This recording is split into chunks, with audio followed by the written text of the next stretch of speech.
2,25,000 కొత్త పెన్షన్లు రాబోతున్నాయట. 2,25,000 కొత్త పెన్షన్స్ ఇవ్వబోతున్నదట ప్రభుత్వం. ప్రధానంగా ఎవరికి తలసేమియా బాధితులు, ఆ వ్యాధి బారిన పడ్డ బాధితులు ఎవరైతే ఉన్నారో వాళ్ళకి, సికిల్ సెల్ ఎనీమియా బాధితులకు మంజూరు చేస్తారట. ఇప్పటికే 1,599 మందిని గుర్తించి అధికారులు ఎవరైతే ఉన్నారో వాళ్ళు సర్టిఫికెట్స్ ఇచ్చారట. వాళ్ళకి 15వ తేదీ నుంచి దరఖాస్తులు స్వీకరణ, ఆ రోజే ప్రకటించబోతున్న ముఖ్యమంత్రి. సెప్టెంబర్ నుంచి మంజూరయ్యేలా యంత్రాంగం ఏర్పాట్లు. కొత్త పెన్షన్లపై సర్కారు పైన ఏటా 500 కోట్ల అధిక భారం పడబోతున్నదట. ప్రస్తుతం ఏడాదికి పెన్షన్ల ఖర్చు 11,066 కోట్లు అవుతున్నదట. పెన్షన్స్ అన్నవి ఇవ్వాల్సిందే, ఎందుకంటే వృద్ధులకు ఇచ్చే పెన్షన్స్ ఇవి, వాళ్ళు వృద్ధాప్యంలో ఉన్నారు కాబట్టి ఇవ్వాల్సిన పెన్షన్స్ ఇవి. ట్రాన్స్పరెంట్గా నిజాయితీగా ఎవరైతే అర్హులు ఉన్నారో వాళ్ళకి రావాలి, అనర్హులను తొలగించాలి. ఇది ఖచ్చితంగా పాటించాలి, ఎందుకంటే ఇది ప్రజలకు సంబంధించిన పైసలు కాబట్టి. అయితే ఈ పెన్షన్ల స్కీమ్ అనేది ఉండాల్సిందే, కంటిన్యూ కావాల్సిందే. దీన్ని మిగతా ఉచిత పథకాల్లాగా చూడాల్సిన అవసరం లేదు. కానీ అదే సందర్భంలో ప్రభుత్వాలు ఎట్లా చేస్తాయంటే దీన్ని కూడా ఒక పొలిటికల్ అంశంగా వాడుకోండి. గవర్నమెంట్ ఒక పని చేసినప్పుడు దాన్ని వాడుకోవడంలో తప్పలేదు, ఏ గవర్నమెంట్ అయినా సరే. కానీ పెన్షన్లు ఎవరికి రావాలా? ఇప్పుడు ఆయన అప్లై చేసుకోవడానికి ఇంకొక 10 రోజుల సమయం ఉంది, అప్లై చేసుకోలేకపోతున్నాడు. 10 days తర్వాత ఆయనకి 60 సంవత్సరాలు కంప్లీట్ అవుతున్నాయి, అప్లై చేసుకోవాలి. కానీ మీరు అవకాశాన్ని కల్పించట్లే. మళ్ళీ మీరు ఎప్పుడైతే కొత్త పెన్షన్లను అనుకుంటారో మళ్ళీ అప్పుడు మాత్రమే ఆయనకి పెన్షన్ వస్తుంది. అది ఏడాదా, 2 ఏళ్ళ, ఇంకేదన్నా ఎలక్షనా, ఇంకేదన్నా అట్లా కాదు కదా. ఇది నిరంతరాయంగా కొనసాగాల్సినటువంటి ప్రక్రియ. ఆయన ఏజ్ కంప్లీట్ అవ్వగానే ఈజీగా అప్లై చేసుకునే అవకాశం రావాలి.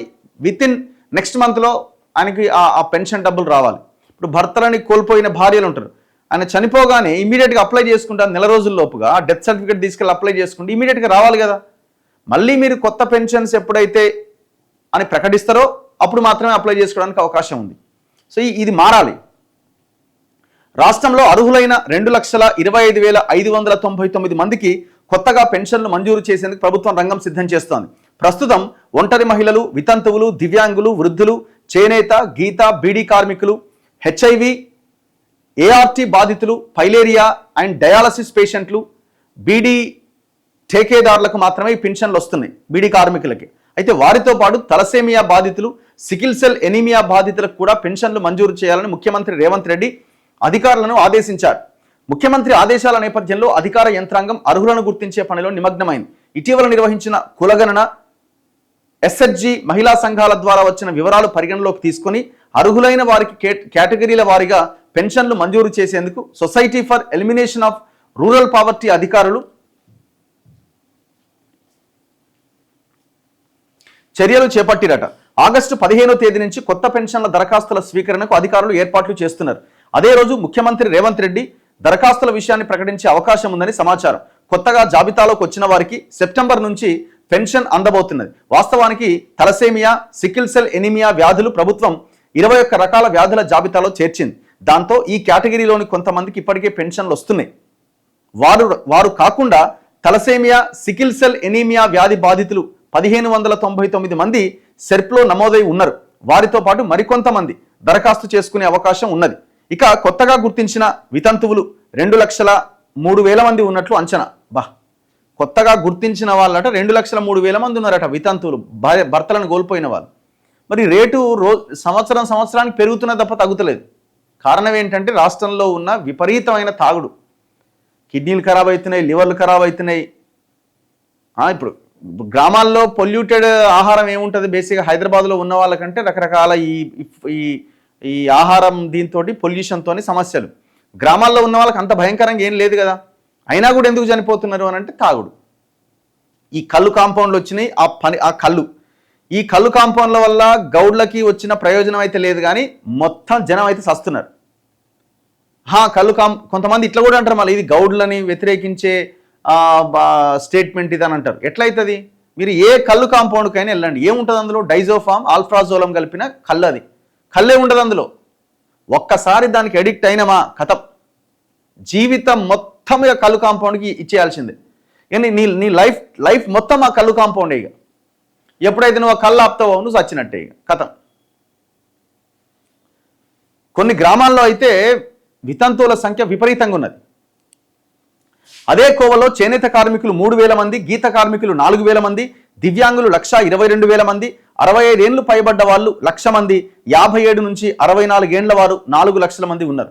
వీరిలో అర్హులు ఎంతమంది అన్న విషయాన్ని 360 డిగ్రీస్ సాఫ్ట్వేర్లో పరిశీలిస్తారట. అన్ని కేటగిరీల్లో కలిపి మొదటి దఫాలో 2,25,000 మందికి కొత్తగా పెన్షన్ వచ్చే అవకాశం ఉన్నది. ఇటీవల లైవ్ అథెంటికేషన్ ద్వారా కొత్త పెన్షన్లు తొలగించారు. వాటి స్థానంలో మరికొన్ని కొత్త పెన్షన్లు ఇచ్చే అవకాశం ఉందని అధికార వర్గాలు పేర్కొంటున్నాయి. రాష్ట్ర ప్రభుత్వం ప్రస్తుతం 11 కేటగిరీల్లో 41,06,552 మందికి పెన్షన్ ఇస్తోంది. వీరందరికీ కలిపి నెలకు 922 కోట్లు అందిస్తోంది. అంటే ఏడాదికి దాదాపు 11,066 కోట్లు అవుతున్నది. ఇప్పుడు కొత్తగా మంజూరు చేయబోతున్న పెన్షన్లతో రాష్ట్ర ప్రభుత్వం పైన ఏడాదికి దాదాపు 500 కోట్ల వరకు అదనంగా భారం పడే అవకాశం ఉందని అధికారులు చెప్తున్నారు. సో ఎవ్రీ ఇయర్ 922 crores పెన్షన్ల కోసం ఖర్చు పెడుతున్నారు. ఇయర్ లెక్క చూస్తే 11,000 కోట్లు అవుతుందట. ఇగో ఏ కేటగిరీలో ఎంతమంది ఉన్నారు, ప్రస్తుతం రాష్ట్రంలో పెన్షన్ అందుకుంటున్న వారి జాబితా, అవుతున్న ఖర్చు ఎంత. వితంతువులు భర్తలను కోల్పోయిన వాళ్ళు 14,74,411 మంది ఉన్నారట.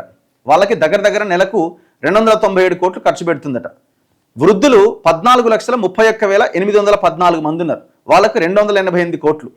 దివ్యాంగులు 4,71,430 189 కోట్లు అవుతున్నది. బీడీ కార్మికులు 4,20,168 వాళ్ళకి 84 కోట్లు అవుతున్నది. ఒంటరి మహిళలు 1,38,106 వాళ్ళకి 27 కోట్లు అవుతుంది. గీత కార్మికులు 59,611 వాళ్ళకి 12 కోట్లు అవుతుంది. హెచ్ఐవి పేషెంట్లు 46,646 మంది ఉన్నారు రాష్ట్రంలో. హెచ్ఐవి వచ్చిన వాళ్ళకి దాదాపు 9,40,00,000 అవుతున్నది. చేనేత కార్మికులు 33,887 మంది ఉన్నారు. వాళ్ళకి 6,83,00,000 అవుతున్నది.